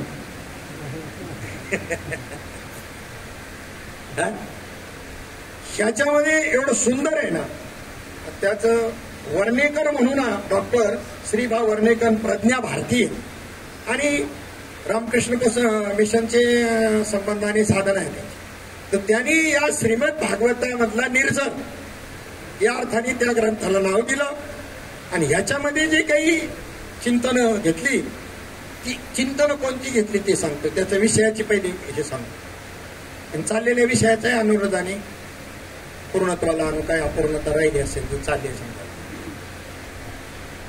तर त्यांनी याच्यामध्ये तसं जर पाहिलं तर त्या भूमिकेवरच येऊ, प्रस्तावनेवरच येऊ आपण की वेद एक होता. वेद काय होता? एक होता. भगवंताच्या निश्वासामधून वेद प्रगट झाला. हा एक असणारा वेद त्या ठिकाणी कृतयुगामध्ये जी माणसं होती त्यांची शुद्ध बुद्धी ती कृतयुगात आहे. आजही कलियुगात कृतयुगात राहता येतं. कलियुगात असूनही तुम्हाला कृतयुगात राहता येईल. तुम्हाला त्रेतायुगामध्ये राहता येईल. रामराज्य पाहता येईल. जा नर्मदा परिक्रमा करायला आणि मध्य प्रदेशामध्ये गेल्यानंतर तुम्हाला जर वाटलं तर लगेच लक्षात येईल मी रामराज्यातच आहे आजही. काय माणसे ती ते विषय वाढवत नाही, प्रसंगाने आल्यानंतर सांगेल. पण आता आपण वेळेकडे लक्ष ठेवून हे चाललेले घड्याळ न पाहता, कारण मी जे बोलतो ते बोलण्यामध्ये मला टाइम कळत असतो. बोलण्यात टाइम कळत असतो ना आपल्याला. चला काय जस्ट आपला विषय चालला की वेद एक. पण त्या ठिकाणी बुद्धीची राळ झाली. त्रेतायुगामध्ये बुद्धीची राळ झाली. मग कृतयुगामध्ये 1,00,000 वर्षाचं आयुष्य असायचं ना. मग ते 1,00,000 वर्षाच्या आयुष्यामध्ये पूर्णपणे 100% 16 आणे परमार्थ करणारी लोक होती. शुद्ध बुद्धी होती पूर्ण, म्हणून त्याला कृतयुग असं म्हणतात. आणि ज्या वेळेला त्रेतायुगामध्ये परमार्थ हा 75% आणि 25% बाकीची गोष्टी त्याच्यामध्ये मिक्सिंग झाली. त्याला राळ मिक्स झालं ना एखाद्या धान्यामध्ये ते वेगळं काढावं लागतं ना. तर ते राळ झाली त्याची बुद्धीची. 25% वृत्ती इकडं विभागली गेली कर्म दृष्टीकडं आणि 75% शुद्ध राहिली. देव म्हणला कशाला 1 लाख ठेवू याचं. त्यांनी वरचा शून्य उडवला आयुष्याचा 1 लाखावरचा आणि 10,000वर आणलं. द्वापार युगामध्ये त्याच्या पुढे 50% 50% झालं. 50% वृत्ती ज्ञानात्मक आणि 50% कर्मात्मक झाली. कर्माकडं अशी झाली. तेव्हा म्हणलं आता हे पुढचं शून्य उडवू. त्यांनी त्या 10,000वरचं उडवलं 1,000च ठेवलं. आणि पुढे तर काय झालं कलियुगामध्ये त्या ठिकाणी 4 आणि अजून शिल्लक आहे. नाही म्हणता येणार नाही. 75% काय आली कर्मकांडाकडे लागली आणि 25% ज्ञानात्मक गोष्टीकडे लागल्यानंतर त्यांनी ते उडवलं शून्य आणि खाली उरलं शत. अल्पायुष्य मानवदेह शतगणिले त्यात पुन्हा अर्ध रात्र खाय मध्ये उरलेल्या याच्यात 50 मध्ये पुन्हा बालत्व पीडा रोग क्षय काय भजनाशी उरले ते पाहिजे का. काय उरलं मग बुद्धीची राळ होत गेल्याबरोबर त्यांनी वरचं शून्य उडवत गेले. तुमची टक्केवारी घसरत चालली तर त्यांनी बी आपली बी वरचे शून्य उडवत गेले. एक पाठी होती. एक पाठी पृथ्वीघातली माणसं. एकदा सांगितलं की बार सगळे वर्ग लगेच लक्षात राहायचे. एकदा सांगितलं का लक्षात राहायचं. द्विरुक्ती हा दोष मानला जातो. द्विरुक्ती त्रिरुक्ती हा वाङ्मयामध्ये त्याला काय 2दा सांगितलं दोष मानला. त्याला एकदा सांगितल्यावरच कळलं पाहिजे. 2दा काय सांगावं लागतंय. दोष आहे 2दा सांगा. फक्त अपवाद आहेत काही प्रमाणात. त्रिरुक्ती बी सत्य तू विठला. त्रिरुक्ती केली मग दोष लागला ना अभंग करत्याला. ते म्हणले तसं काय दोष लागायचं कारण नाही. आम्ही त्रिरुक्ती का केली ते समजून घ्या. म्हणजे त्रिरुक्ती केली नाही हेच तुम्हाला वाटेल. तर सत्य तू होतास, सत्य तू आहेस आणि सत्य तू असणार आहे. त्रिकाला बाधित आहे सत्य. आणि म्हणून हे 3 शब्द जरी एकसारखे वाटत असले तरी ते त्रिकालदर्शी आहेत. भूतकाळवाचक, वर्तमान काळवाचक आणि पुढे भविष्य काळवाचक. म्हणून आम्ही त्रिरुक्ती केली. हा दोष लागतच नाही म्हणल्यावर. चला पुढे. बुद्धीची राळ झाली. एक पाठी असणारी व्यक्तिमत्वाला 2दा सांगावं लागलं. ज्याला 2दा एक पाठी होते पण आता ज्यांना 2दा सांगावं लागलं समजायला लागलं त्यांचं नाव दुबे पडलं. त्यांचं नाव काय पडलं दुबे. 2दा सांगायला सांगितल्याशिवाय त्यांना समजतच नाही ते झाले दुबे. ज्यांना 2दा सांगून समजायला 3दा सांगितल्यावर समजायला लागलं त्यांचं नाव पडलं त्रिवेदी. ज्यांना 4 वेळेला सांगावं लागल्यावर कळायला लागलं त्यांचं चतुर्वेदी. 5 वेळेला सांगितल्यावर कळायला लागलं ते झाले पांडे. हे असं होत गेलं सगळं. बुद्धीची राळ झाली. ही प्रगती आहे का अधोगती. एका वेदाची 4 वेद व्यासांना करावे लागले बुद्धीची राळ झाल्यामुळं. ऋग्वेद, यजुर्वेद, सामवेद, अथर्ववेद हे असं त्याची प्रकरण. सामवेदामध्ये सगळं गायनाचं अंग असं त्याचे विषय घेऊन 4 वेदांचा विस्तार केला. एक वेद 4 भागामध्ये विस्तारित केला. ही प्रगती आहे का अधोगती आहे. कळते का प्रगती अधोगती आपल्याला. पहिले बोलत नव्हते. एसटी बस रेल्वेमध्ये आरक्षण म्हणजे बसायचं. हे इकडचं नोकऱ्यांचं याचं नाही म्हणत मी. आरक्षित सीट ठेवावी लागत नव्हती. ही महिलांकरता की वृद्ध माणसा ज्येष्ठ नागरिकांकरता हे का नव्हतं ठेवावं लागत. माणसं समजदार होती. माणसं परोपकारी होती. आल्यानंतर वयस्कर माणसाला बसायला जागा द्यायची. महिला आल्यानंतर तिला बसायला जागा दिली जायची. आणि ज्या वेळेला आता सीटावरती लिहावं लागलं की महिलांकरता, वृद्ध पुरुषांकरता, ज्येष्ठ नागरिकांकरता, अपंगांकरता, ही प्रगती आहे का अधोगती हे मी विचारतोय तुम्हाला. अवघड काय विचारले. अधोगती अधोगती. आता त्याच्याही पुढे खाली गेले. अजून महिलांची पूर्ण रांगच एका बाजूला पुण्याला. इकडच्या बाजूला पुरुषांनी बसायचंच नाही. डाव्या हाताची लाईन पूर्ण त्यांच्याकरता. पुरुषांकरता उजव्या हाताची लाईन. आणि त्यात पुन्हा यांना विश्लेषण वर्गवारी करावी लागली. गरोदर महिलेकरता, ताण्या बाळा असणाऱ्या महिलेकरता असं शिकावं लिहावं लागलं. ही प्रगती आहे का अधोगती आहे? हे असं सूक्ष्मत्व कळावं लागतं ते शास्त्राचं सुद्धा, बाकी काय नाही. तुम्हाला किती टक्केनी कळलेलं आहे ते आयता स्वयंपाक आणि करावा लागणारा स्वयंपाक. कृतोपासक आणि अकृतोपासक. साधू उदारपणाने भेटला, काही नाही बँक बॅलन्स आमची मागची, निष्काम पुण्य काहीच नाही, पण भेटला उदारपणाने आणि उदार हस्ताने आम्हाला दिलं, पण मागचं काही बँक बॅलन्स नाही निष्काम पुण्य. त्याला कोणतं म्हणलंय? कृतोपासक का अकृतोपासक फक्त म्हणलंय त्याला? अकृतोपासक. कृत म्हणजे कोणत्याही प्रकारचं निष्काम पुण्याची जोडीच नाही, अकृतोपासक आहे तो. पण ज्ञान होणार नाही का? अनुभव येणार नाही का त्याला? पण हा अनुभव टिकणार नाही. शास्त्र सांगते, मी नाही, विचार सागरमध्ये तुम्हाला मी त्याचं विश्लेषण सांगतो थोडं. सालंकृत कन्यादान. 18 वर्षाची पोरगी झाल्यावर 8 वर्षाच्या आतमध्ये मुलीचा विवाह झाला पाहिजे. बालविवाहाला बंदी असं तरी मी शास्त्र सांगणार आहे. असलं तरी शास्त्र सांगणार आहे मी. 8 वर्षाच्या मुलीचा 8 वर्षाच्या आतमध्ये विवाह, याला सालंकृत कन्यादान असे म्हणतात. पूर्वी पद्धत रूढ होती, ती चांगली होती, सेक्युअर होती पद्धत समाजाकडे. आज खंत वाटते की 4 वर्षाच्या बालिकेवरती अत्याचार आणणे. सालंकृत कन्यादान हे समाजावर ओझ कमी करतंय का वाढवतंय? कमी करतंय ओझ, जबाबदारी. आणि मग गावना आणायचा. उत्तर प्रदेशातल्या भागामध्ये, उत्तर भारतामध्ये ही पद्धत आहे की ज्या वेळेला ती काय झाली, उपवर झाली, आणि उपवर झाल्यानंतर मग तिला तिचा विवाहाचा थोडाच कार्यक्रम करायचा आणि त्या सोहळ्यामध्ये सर्वांना मेजबानी काय जे लग्नात करतो तसं करून मग तिला सासरी आणायचं. कधी? उपवर झाली. आता ही जी मुलगी आहे, हिचा विवाह झालेला आहे, 8 वर्षाच्या सालंकृत कन्यादान झालेलं आहे.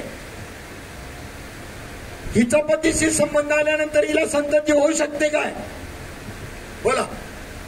उपवर म्हणजे काय? उपवर म्हणजे मुमुक्षुत्व. इकडचं सांगतोय मी आता परमार्थात. हा झाला दृष्टांत, सिद्धांतावर या. साधू दयाळूने दिला त्याने, तुमचे अकृतोपासक असताना सुद्धा उदारपणाने दिला तुम्हाला बोध रे. पण ती मुलगी उपवर झाल्याशिवाय संत समागमात डोक्यात होते.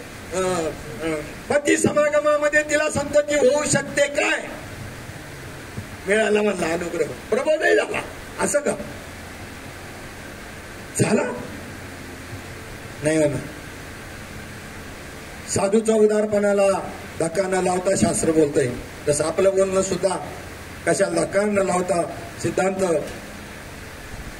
गळी उतरवायचे. तुमच्या बोलण्याला भूमिका स्पष्ट करत गेल्यानंतर कुणीही ऑब्जेक्शन घेऊ शकणार नाही असं बोलणं आलं पाहिजे. ठरवायची बी आवश्यकता नाही. जर तुमच्यातून तो बोलत असेल तर तसं होणारच नाही, आणि तुमचं अंतःकरणच्या दृष्ट्या बोलत असेल तर तसं झाल्याशिवाय राहणार नाही. मनाचं बोलत असेल, त्या तत्वांनी ठरवलेलं बोलत असेल तर नाही. मग बुद्धी जाणे का बुद्धी न जाणे हा वाग येतो ना पुन्हा. परमात्म्याला बुद्धी जाणू शकते, परमात्म्याला वाणी जाणू शकते, परमात्म्याला ही जेवढी तत्व अनात्म तत्व जी आहेत ती जाणू शकतात काय? परमात्मा व्यापक आहे आणि ज्यांनी जाणायचे त्याला ते काय आहेत? ते कसे परिच्छिन्न आहेत. यांची ताकद काय? मनाची लय तुम्हाला ताकद वाटत असं एकाच खाण्यात गेलं अमेरिकेला, गेलं रशियाला, गेलं कुठेही बी लय शिकस्त ब्रह्मांडात फिरल. त्याच्या पुढे नाही जात, त्याच्या पुढे नाही जाऊ शकत. मग हे मन त्या परमात्मा तत्वाला जाणू शकतो काय? जाणलं म्हणजे तुम्ही नेमकं कोणाला जाणलं हे म्हणण्यापेक्षा जाणलं, ज्याने जाणलं तो कोण हे सांगा मला. इथे अभ्यास कशाचा करायचा आहे? अभ्यास कशाचा करायचा आहे? त्रिपुटी मावळण्याचा करायचा का त्रिपुटी वाढवण्याचा करायचा आहे? त्रिपुटी वाढवतो तो विद्वान आणि त्रिपुटी काढूनच टाकतो तो महात्मा. विद्वानाला त्रिपुटी वाढवायची कला चांगली पाहिजे. वाढवी नका जायला, वाढवण्यात बी आनंद आहे हो. एक कोळी नावाचा कीटक आहे, तो आपल्या उर्ण नाभीपासून असा एक द्रव पदार्थ टाकतो. हा हा हा हा हा हा आणि 1 मिनिटाच्या आतमध्ये बनवलं, जाळं राहण्याकरता घर बनवलं, जिथं असं तिथं घर बनवतं लगेच. आणि राहिला 2 दिवस, आला काटाळा, म्हणलं आपलं चला दुसरी घर घेऊन. घेतलं सगळं ओढून, सगळं पूर्ण नाभीमध्ये पुन्हा तो द्रौपदा सगळं ओढून घेतला. असं जागा ना, हे जीवनमुक्त आहे, जीवनमुक्ताचं लक्षण आहे. हे मदची स्थळ झाले, परिम्या नाही केले ऐसे जेने जाणीतले तो. अर्जुना, आता तू लढून मुर्दे पाडले तरी तुला पाप लागायचं काय कारण? तू मारणारेच कोणाला? आणि आता पुन्हा तुमच्या 11व्या अध्यायामध्ये किंवा 10व्या अध्यायामध्ये मरते मारते पाहे स्वरूप माझे, हे दोन्ही स्वरूप माझेच आहे, मारणारा बी आणि मरणार बी. आता मरणार आहे काय? स्वरूप थोडंच मरणार आहे. उपाधीचा नाश करायचा आहे. आणि उपाधीचा नाश केल्यानंतर तुम्ही सुख कोणाला देणार आहे? ब्रह्मदेव. तर उपाधीचा नाश बी नाही करायचा, तर त्याचं परिवर्तन करायचंय, त्याचं बाध करायचंय, बाधीकरण करायचं.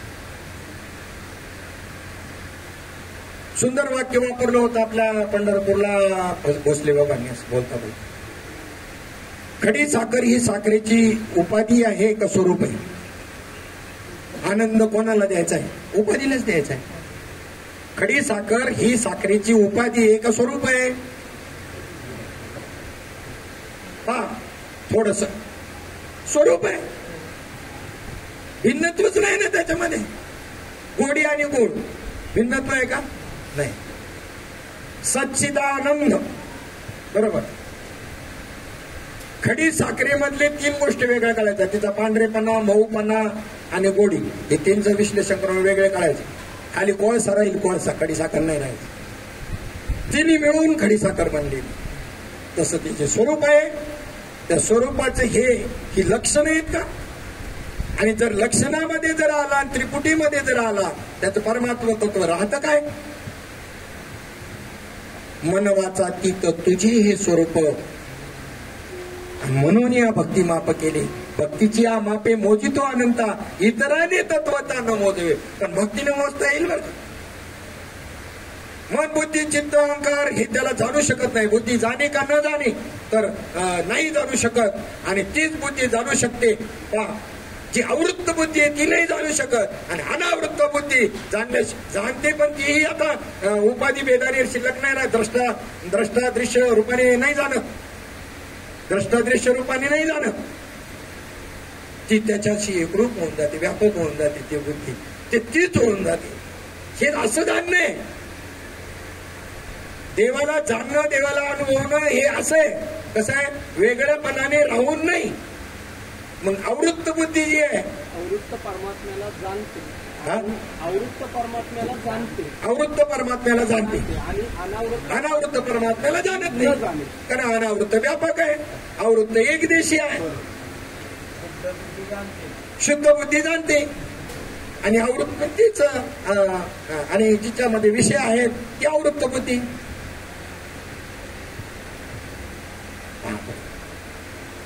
काय विषय आपला चालला होता जस्ट आता चाललेला, की जाणे का न जाणे.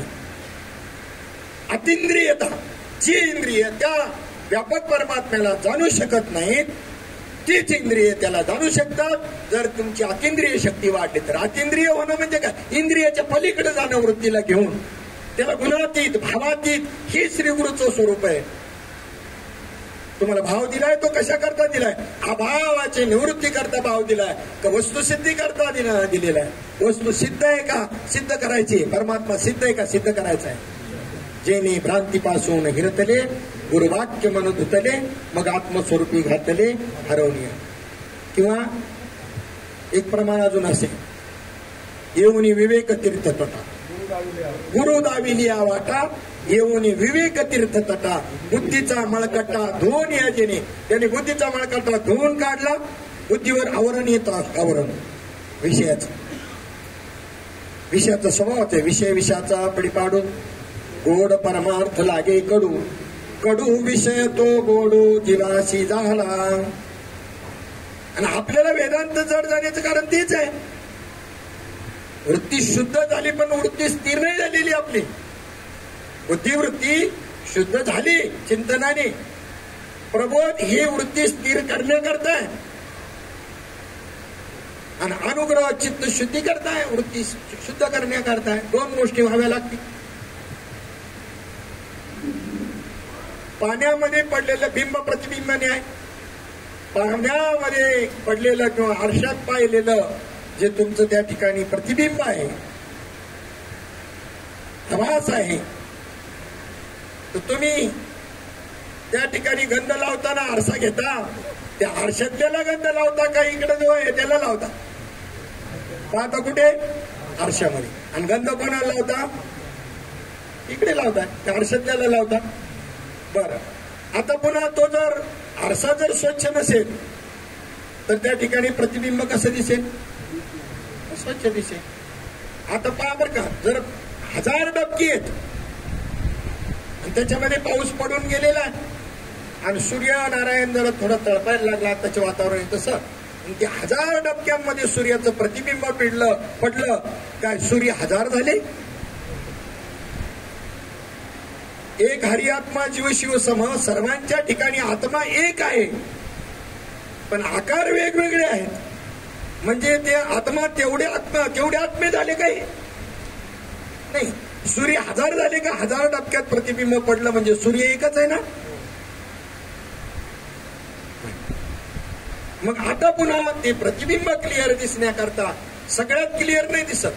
जे गढूळ आहे पाणी म्हणजे अंतःकरण उपाधी ज्याची अशुद्ध आहे त्याला प्रत्ययच नाही. देव आहे म्हणतात, आज सत्य आम्हाला दिसत कसा नाही. गढूळ पाणी समजायचं. आणि शुद्ध पाणी ज्या डबक्यामध्ये आहे क्लिअर दिसतो पारे एकदम. सांगा कुठे दयाविने ठावरिता कुठे? तो म्हणतो दयाविने ठावरिता कुठे.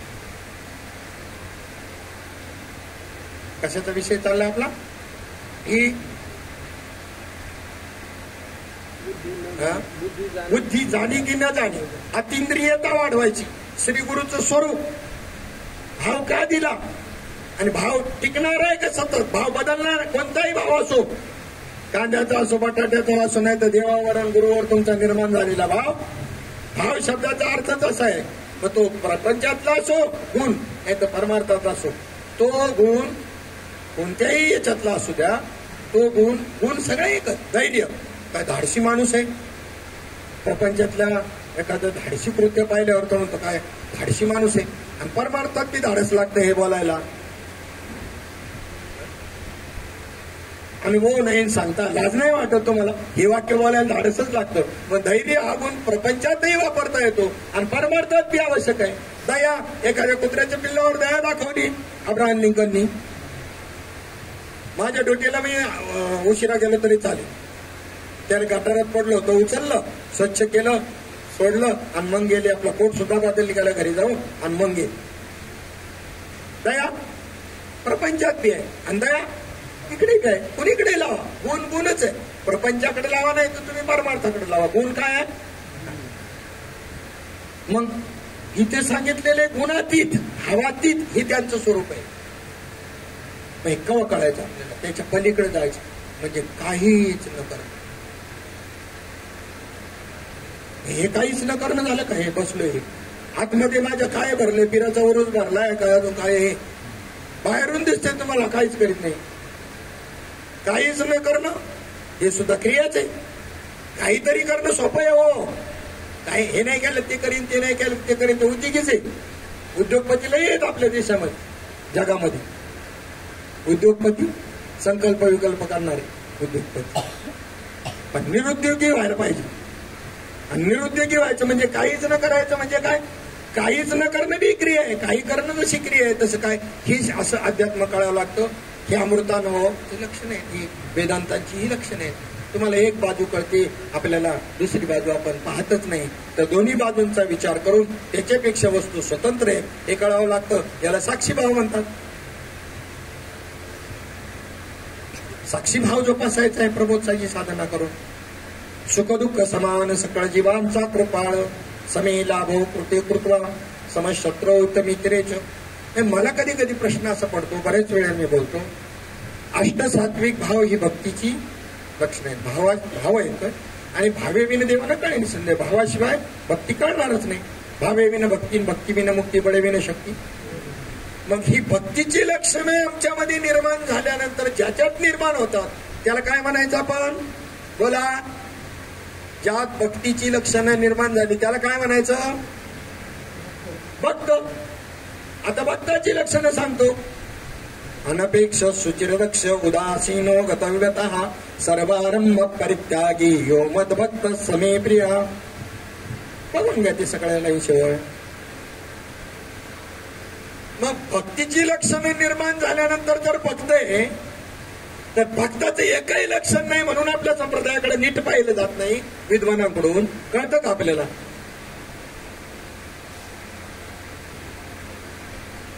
भक्ताचे लक्षण पाकिट फेकून देतो. भक्ताचे अनपेक्षा म्हणतो. अनपेक्षा आहे का? मग भक्तीची लक्षणं निर्माण झाली नाही याच्याबद्दल संशय नाही. ध्यान झालं नाही त्याच्याबद्दल, अनुभवाला आलं नाही त्याच्याबद्दल संशय नाही हो, निसंशय. परंतु परोक्ष, अपरोक्ष आणि दृढ अपरोक्ष. परोक्ष ज्ञान झालं, ज्याला अनुभव नाही त्याला जे ज्ञान आहे ते परोक्ष आहे, आणि ज्याला त्याचा अनुभव आला त्याला अपरोक्ष झालंय. पण ते काय नाही झालं? दृढ अपरोक्षामध्ये नाही गेलं. त्याचा बुद्धीचा काय नाही झाला? अनुभवाला आलं तरी बुद्धीचा निश्चय व्हावा लागतो. म्हणून ओवी टाकली माऊली ज्ञानोबांनी, बुद्धी निश्चये आत्मज्ञान ब्रह्मरूप भावी अपना आपण. त्याच्या पुढं ब्रह्मनिष्ठा राखे परिपूर्ण तत्परायण अहर्निशी. तत्परायण अहर्निशी. तर जो मुद्दा आपला त्या ठिकाणी भागवताच्या विषयाच्या संबंधाने प्रयोजन काय, या श्रीमद भागवत पुराणाचं प्रयोजन काय? एक असणारा वेद बुद्धीची राळ झाल्यामुळं 4 भाग करावे लागले व्यासांना. व्यास महर्षी हा भगवान महाविष्णूंचा 17वा अवतार. 24 अवतार भगवंताच्या याच्यामध्ये सांगितले, त्याच्यामधला व्यास महर्षींचा हा अवतार. यांनी त्या वेदांचे 4 विभाग केले. त्याच्यातल्या ज्या श्रुती आहेत त्याच्यामध्ये त्या श्रुतींद्वारे केलेलं जे विवरणही ब्रह्मसूत्रासारखं की ज्याच्यामध्ये पूर्ण वेदांतच तुम्हाला श्रवण करायला मिळेल. पण हे एवढं करूनही जनमानसांना ते कळायला नाही. साधूची बुद्धी अतिशय कळवळ्याची जाती, ऐशी कळवळ्याची जाती. आणि मग त्यांनी पुन्हा पुराणांची निर्मिती केली आणि त्या पुराणांमधून काय सांगितलं? वेदच सांगितलं. त्यांना माहिती आहे यांना आहे ना, यांना गोष्टी ऐकायची बालपणापासून सवय. असं यांच्या बुद्धीची राळ झाली, वेदांत स्वीकारत नाही ना यांची बुद्धी. यांना मी गोष्टीच्या माध्यमामधून पुराणातल्या गोष्टी सांगून त्यांच्या घरी काय उतरवील? वेदांतच उतरवील. पुराण सांगणं उद्देश आहे का व्यासांचा? अर्ध्या गुंडात पिवळा झालेली आपली माणसं म्हणतात कथा ऐकून व्यथा नाही जाणार. समोर बोल, कथाशिवाय व्यथा जाणारच नाही. कथा म्हणजे काय तू समजला? गोष्टी. तुम्हाला जी प्रक्रिया महात्म्याकडून आली त्याला कथा म्हणतात हे तरी माहिती का? तुम्ही निंदा त्याची केली त्या कथेची. या कथेची तर आम्हालाही मान्य आहे, याची काय त्याचं आम्हाला अभिनिवेशन आहे त्याच्यामध्ये, याची करा तुम्ही. पण तुम्हाला पहिले हे माहिती आहे का? भगवान शंकरांनी ती अध्यात्माची कथा पार्वतीला सांगितली. मग कोणती? ती प्रक्रिया अनुग्रहाची. दोष लागण ना बोलताना, कथेनेच व्यथा जाईल. तुम्ही हे तर आम्हालाही माहिती आहे वायाव्यर्थ कथा सांगणे मार्ग. जरा बोलताना जबाबदारीनं बोल, बोलताना जबाबदारीनं बोल, निवाडा करून बोल. निवाडा करून बोललं पाहिजे. आता काय प्रॉब्लेम आहे? मग जाईल की नाही कथेने व्यथा? नाही तर मग कशाने? तुमची चरित्र गाऊन जाईल का? गातो तुमची चरित्र आम्ही असं म्हणणाऱ्यांची. आम्हाला काय आमची व्यथा जावी एवढाच आमचा उद्देश आहे. सांगा आम्हाला साधन म्हणून. तुम्ही साधन तेच सांगणार आहे. मग त्याला कथा म्हणतात ते समजून घे ना. उगाच ते याच्या कानावर पडली मच्छिंद्रनाथांच्या भाग्य आपलं, तरी विनियोग कळला नव्हता. नीट समजून घ्या. गुरुदेव दत्तात्रयांना विनियोग करण्याकरता शरण जावं लागलं. रीत विनियोग म्हणजे सोप्या भाषेत काय, रीत कळून घेण्याकरता कोणाला शरण जावं लागलं? ब्रह्मदेवाकडून चतुश्लोकी चारी भागवताचा उपदेश नारद मुनींना झालेला होता. भागवत म्हणजे काय? भागवताची प्रस्तावना, त्याला भागवत हे संज्ञा.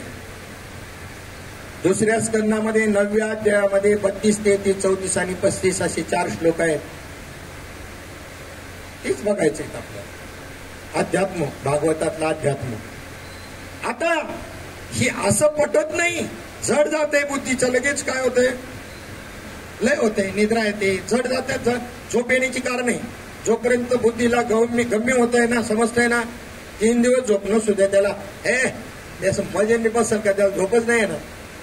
नाही, मालिका पाहताना कशी काय झोप नाही येत? 2 दिवसाची जागरण नाही, 8 दिवस पोरं झोपली नाही आणि 9व्या दिवशी सहज जमले एकाच, 9व्या दिवशी वरात आली तरी उभी येत नाचाय. दिवसभर कामं करतात, झोपा टाइमच नाही, तरी परिणाम नाही झाला का?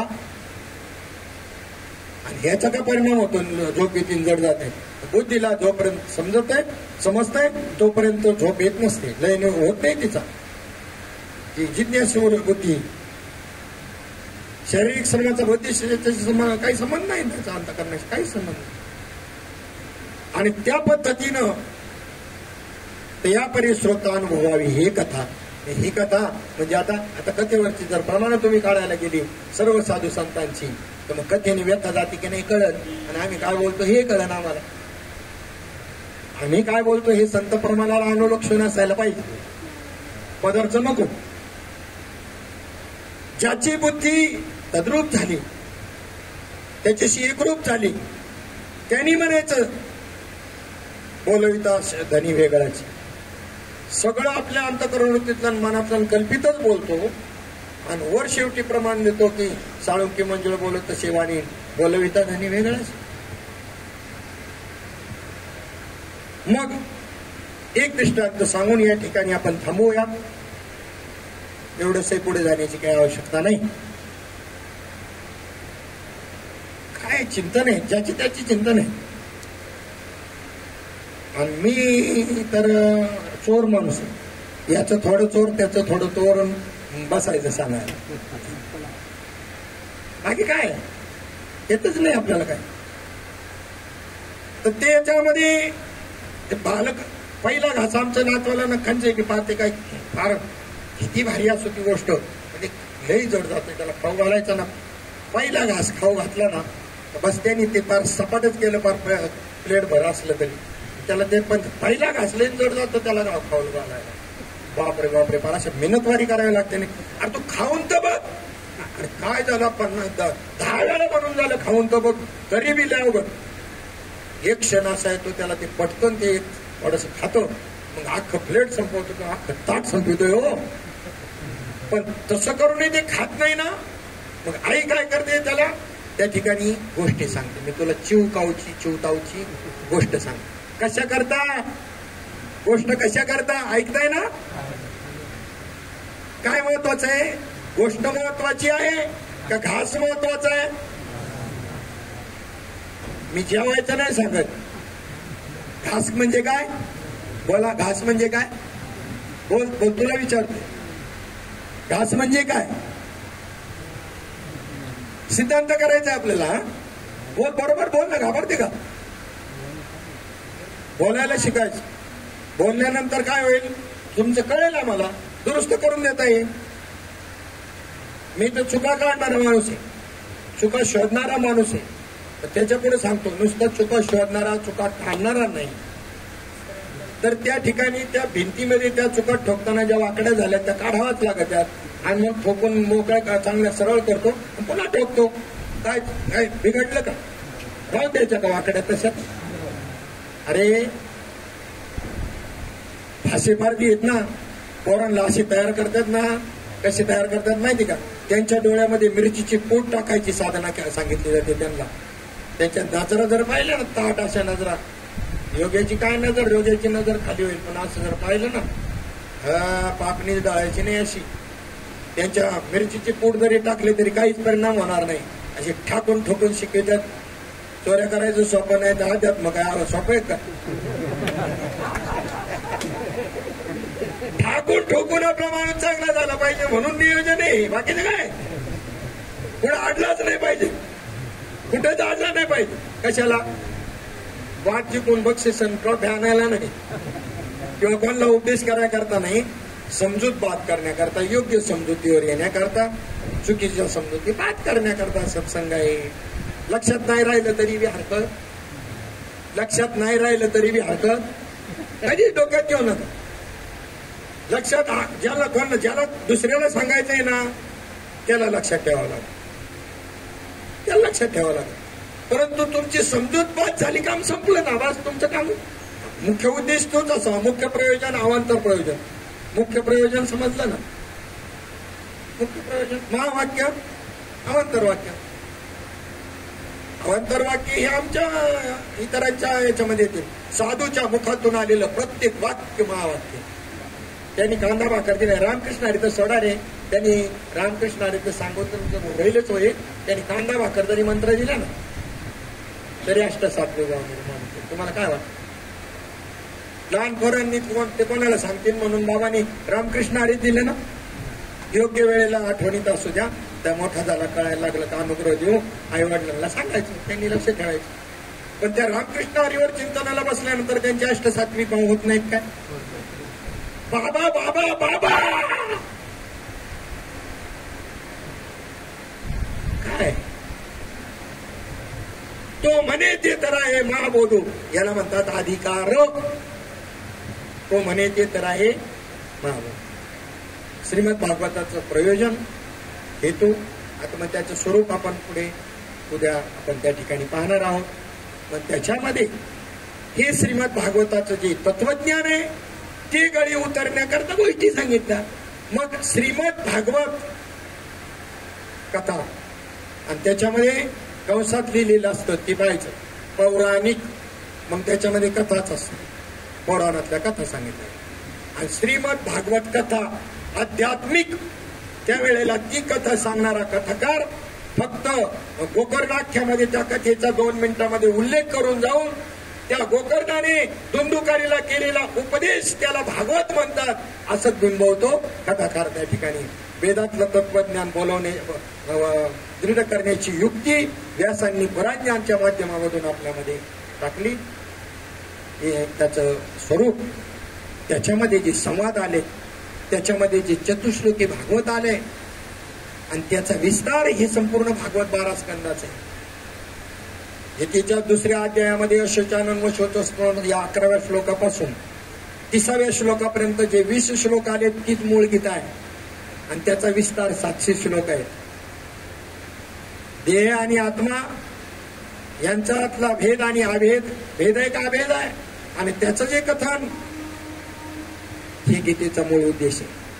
हा नुसता गीतेचा नाही, हा श्रीमद भागवताचा उद्देश आहे, हा सर्व संत वाङ्मयाचा उद्देश आहे, हा सर्व संतांचं कार्य दर्शवणारा उद्देश आहे. झालेली सेवा पंढरीश परमात्मा माऊली ज्ञानोबराय जगद्गुरु तुकाराम महाराज, शांतीब्रह्म एकनाथ महाराज, भक्तीची स्पेशलिस्ट नामदेवराय, सद्गुरू सजितानंद श्रीपाद बाबा, रामदास बाबा, नारायण बाबा, माने बाबा, गुरुवर्य तत्वचिंतक आपले मेटकरी बाबा आणि तुम्ही सर्व संत सज्जन मंडळी यांच्या चरणी समर्पित करून आजच्या सेवेला पूर्ण विराम देऊया. पुंडलिक वरदा हरी विठ्ठल